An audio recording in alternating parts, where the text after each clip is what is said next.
বিসমিল্লাহির রহমানির রহিম। আসসালামু আলাইকুম। সকলকে আমার রান্নাঘরে স্বাগত জানাচ্ছি।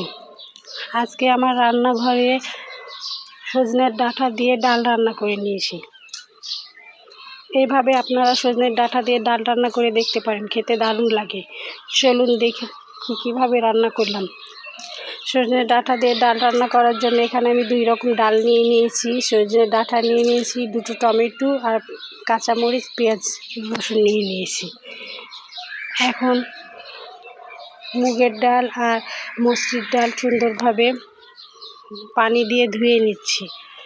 ধুয়ে এখন এই যে প্রেশার কুকারের মধ্যে দিয়ে দিচ্ছি সিদ্ধ করে নিব। এর জন্য এটা এমনিও সিদ্ধ করা যায়, তো প্রেশার কুকারে সিদ্ধ করে নিলে সিদ্ধটা একটু তাড়াতাড়িও হয় এবং সিদ্ধ সুন্দর হয়। এই জন্য আমি প্রেশার কুকারেই সিদ্ধ করে নিচ্ছি।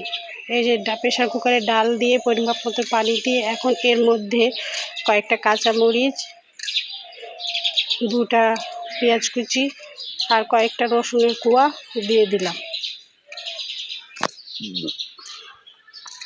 দিয়ে প্রেশার কুকারের মুখ বন্ধ করে সুন্দরভাবে সিদ্ধ করে নেব।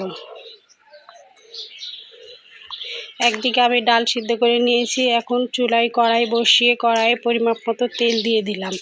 এখন তেলের মধ্যে আমি পেঁয়াজ কুচি দিয়ে দিলাম।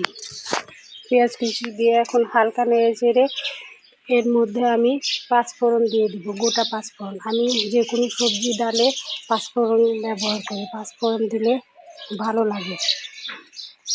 দিয়ে যে এখন আমার পেঁয়াজ হালকা বাদামি কালার হয়ে ভাজা হয়ে গেছে।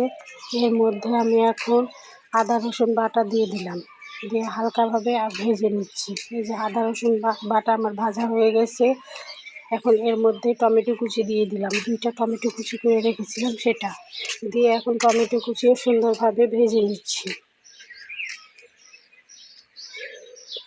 যে টমেটো মোটামুটি ভাজা হয়ে গেছে। এখন এর মধ্যে স্বাদ মতো লবণ দিয়ে দিলাম, 1 চামচ হলুদ গুঁড়ো, 1 চামচ ধনে গুঁড়ো, 1 চামচ মরিচ গুঁড়ো দিয়ে এখন সুন্দরভাবে মশলা কষিয়ে নেব। আমি কিন্তু কোনো পানি দিইনি, টমেটো থেকে যেটুকু পানি বের হয়েছে সেই পানি দিয়েই কিন্তু আমি মশলা কষিয়ে নিচ্ছি। এই যে আমার মশলা কষানো হয়ে গেছে।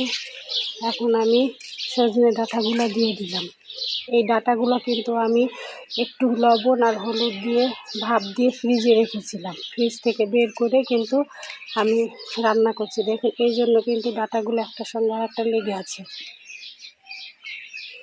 এখন সুন্দরভাবে আমি ডাঁটা কষিয়ে নিচ্ছি, এমনভাবে কষাবো যেন কষাতে কষাতেই ডাঁটা সিদ্ধ হয়ে যায়।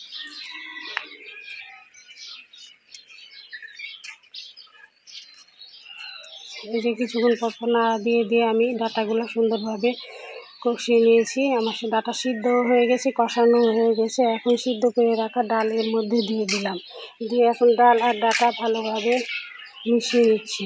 ছেঁচকি দিয়ে সুন্দরভাবে মিশিয়ে নিচ্ছি, মানে ডালটা একটু কষিয়ে নিচ্ছি।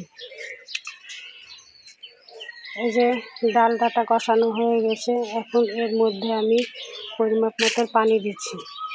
আমি কিন্তু গরম পানি ব্যবহার করছি, গরম পানি দিলে কিন্তু রান্না ভালো হয়, স্বাদও লাগে। এই যে পরিমাপ মতো পানি দিয়ে আমি হালকা নাড়াচাড়া করে দিলাম।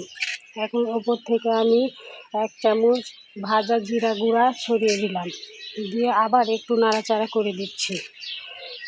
বন্ধুরা, আপনাদের যদি আমার ভিডিও ভালো লাগে তো আপনারা অবশ্যই একটা সাবস্ক্রাইব করে আমার পাশে থাকবেন। আর যারা ফেসবুক থেকে দেখছেন তারা একটা শেয়ার করে আমার সঙ্গেই থেকে যেতে পারবেন। আর যারা এই কাজটি করেছেন তাদেরকে অসংখ্য ধন্যবাদ। এই যে আমার ডাল ডাঁটা ফুটে গেছে, এখন নামিয়ে নেব। ধন্যবাদ বন্ধুরা।